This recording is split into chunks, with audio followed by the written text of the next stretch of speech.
बिस्मिल्लाहिर्रहमानिर्रहीम। अस्सलामु अलैकुम दोस्तों, ईरान के एक शहर में एक 93 साला ख़ातून और एक 103 साला मर्द को जब कोरोना वायरस लगा तो डॉक्टरों की जानिब से कहा गया कि इनकी मौत तो ज़रूर वाक़ई होगी, क्योंकि 60 साल से 50 साल से ऊपर के अफराद पर कोरोना ज़्यादा नज़रअंदाज होता है।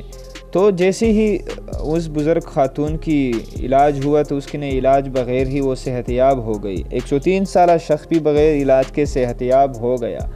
उनसे जब इस हवाले से पूछा गया, वो यूनाइटेड नेशंस की टीमें भी उनके पास, वर्ल्ड हेल्थ ऑर्गेनाइजेशन की टीमें भी उनकी इंटरव्यू लेने जब उनके पास आई कि आपको 10 दिन पहले कोरोना वायरस हुआ था और आप सेहतयाब कैसे हुई हैं, क्योंकि ऐसे उम्र में तो लोगों की मौत वाक़ई होती है।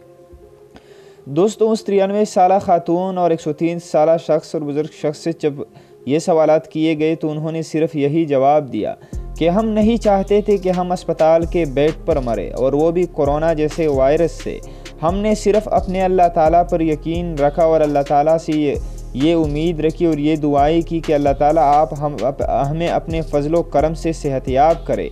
हमने वायरस से कोई खौफ नहीं खाया। डॉक्टर्स की जानिब से भी यही कहा जा रहा है कि कोरोना से जितने भी हलाकतें हुई हैं वो खौफ की वजह से हुई हैं। जो लोग कोरोना से डर गए और उन्हें कोरोना लगा, वो अंदरूनी खौफ की वजह से जो उनके अंदर खौफ पाया जाता है कि हम तो इस वायरस से मरेंगे, तो इसी से उनकी मौत वाक़ई हो जाती है। ईरानी खातून और शख्स ने इस मौत से नहीं डरे, कोरोना वायरस से नहीं डरे, अल्लाह पर ईमान रखा, अपनी नमाज़ें पढ़ते रहे और अल्लाह ताला ने अपनी गैबी मदद से उन्हें सेहतयाब किया।